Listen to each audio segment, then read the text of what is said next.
Okay, so this video is all about what core stability is and why it influences your workout. So, core stability and core exercises. Most people think that core exercise is all about tightening up the stomach muscles and all about training the stomach. And actually, the core is the centre of our body. So, if we're thinking about the core, we're actually thinking about the bottom of our scapula, which is our shoulder blade joint, down to our hip joint. It's this centred area, and even with the back as well. Okay, there's 4 major muscle groups that make up our core, and I'm going to speak about them because if we think about those 4 rules when we are thinking about engaging our core, it helps kind of make it a little bit easier. Firstly, I'm going to talk about what core stabilization is. So it's not just about engaging one stomach or one muscle group, which is like your stomach, or keeping yourself nice and tight. It's actually about getting the correct intra-abdominal pressure, okay? So it's all about the air that's in this area and getting that correct and engaging everything correctly to cause a pressure that will stop any injury happening. So if we have correct intra-abdominal pressure in this area here, then we put a lot less stress on our spine, and we also put a lot less stress on some of our muscles.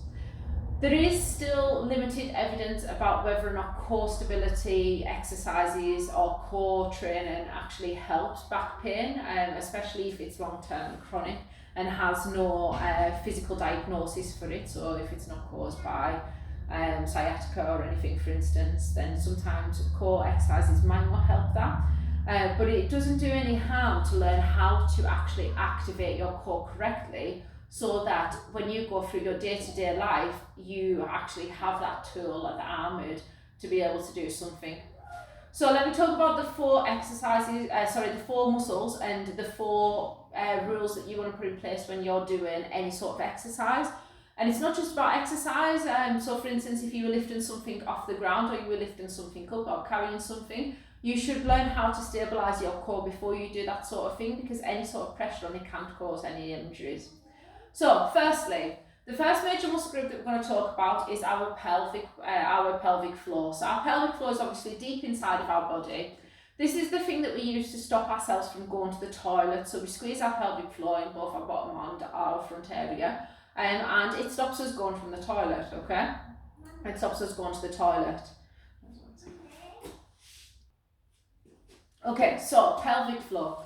So there's a few different cues that we can use to kind of engage our pelvic floor. It's very unlikely that we'll just lift it up before we get started with exercising, especially if you're a female, because it does tend to get a bit weaker after a while. But we need to think about cueing it. So if it feels easy for you to try and pretend that you're stopping yourself from going for a wee and lifting it up, then do that. The other key imaging points that I use when I talk about pelvic floor is I think about the bottom of my pelvis lifting up to the top of my pelvis.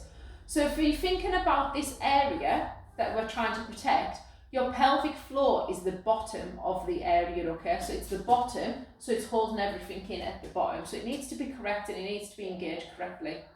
The next part is the thing that goes around, okay? So we have something called our transverse abdominals, which are deep inside of our body, and they actually come round from the back all the way around to the front in our stomach muscles, and it works as a bit of a corset. Now, trying to engage those before we get started with exercise, best way to think about it is I want you to imagine your belly button touching your spine, or imagine sucking in your stomach like you would if you were walking correctly, or if you wanted to maybe pull on your pair of pants. So squeezing them in nice and tightly, okay? You should still be able to talk when you're engaging your stomach muscles. So if you're holding your breath tightly, you're actually doing more damage than good. And that takes me on to our breathing. So our diaphragm is a big part of our pelvic floor. It actually works on the top half of our big part of our core stability. So this is the top of our base. So this is like the top of it. We've got our pelvic floor at the base. We've got the top, which is our diaphragm.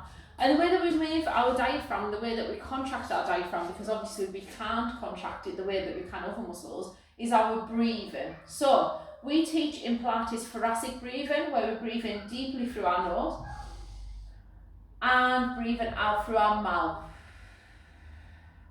So once you are doing that, it is going to engage the top of the diaphragm. So that's going to engage the diaphragm, which is the top of your core muscles. But if you hold your breath, what actually tends to happen, or if you blow your belly up full of air, which you might have been told before if you've ever done weightlifting, what actually happens is that your pelvic floor deactivates. So actually, while you're getting the correct intra-abdominal pressure by getting your stomach muscles engaged, by holding that diaphragm, you're letting it all go out through your pelvis, if that makes sense, because you're not engaging that pelvic floor. So make sure you work on correct breathing patterns, and it's going to be a big part of your core stability training. Okay, next part of it is our spine, our multidifidus in our spine, which is in muscles that work into our spine, okay? And that's a big part of one of the major factors of this core. So we've got it into the correct posture to be able to keep it engaged. So the best way to think about correct posture, I already talked about this yesterday, ensuring that our pelvis is in neutral, our shoulders are back and down, and core is nice and tight. If you have any deviations of your spine, so if you have, say for instance, lordosis, which then goes like this, and you will find that your bum sticks out a little bit more, you do need to tilt your pelvis to be more neutral. Now you will still have a prominent area in the back, but we should be tilting our pelvis forward and shoulders back and down.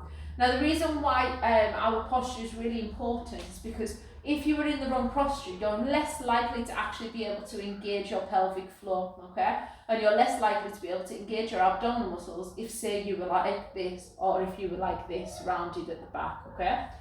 So I'm going to go through a functional exercise with you. I'm going to go for a lunge, and I'm going to cue how we would work core stabilisation before we start, because it's okay to just go into a lunge and do it, and a lot of us do that in normal fitness. We will maybe do lunges because we're being told to do it, but if you notice, watch my stomach as I'm doing it, it's just weak, it's not doing anything. I'm not doing any core stabilisation when I'm doing this. I'm just basically holding it, and my body doesn't react that way because I haven't taught it how to do that. So before I get started, I'm going to start off by making sure I'm in the correct posture, so shoulders back and down, core nice and tight. I'm going to move my pelvis into a neutral position. I am then going to take a deep breath in. On the out breath, I'm going to lift up my pelvic floor and engage my abdominal muscles at the same time, okay? Now, I am going to engage those before I get started. Then I'm going to go for a lunge forward, and then I'm coming back. A lunge forward, and then coming back. At this point, I'd release all of my core stabilisation, let it have a rest, because your muscles do fatigue, so you can't just walk down the street, for instance, constantly with our core engaged, because it's very unlikely that we'll do that. But we do need to let them have a rest, but then before we start again, we do more. So every time you do any sort of exercises, especially core stability exercises, think of those points: breathing, pelvic floor, our transverse abdominals by holding them tightly, and correct posture. The next video is going to be a Pilates video that's going to cue all of those things in it anyways. Just to be aware that core stabilisation is really important whenever you're doing anything. So if you say, for instance, we're lifting overhead, you've got a box off a shelf, for instance, at this point you should be doing core stabilisation. Or if you were lifting maybe a child up off the floor, going for a squat, at this point you should be doing core stabilisation.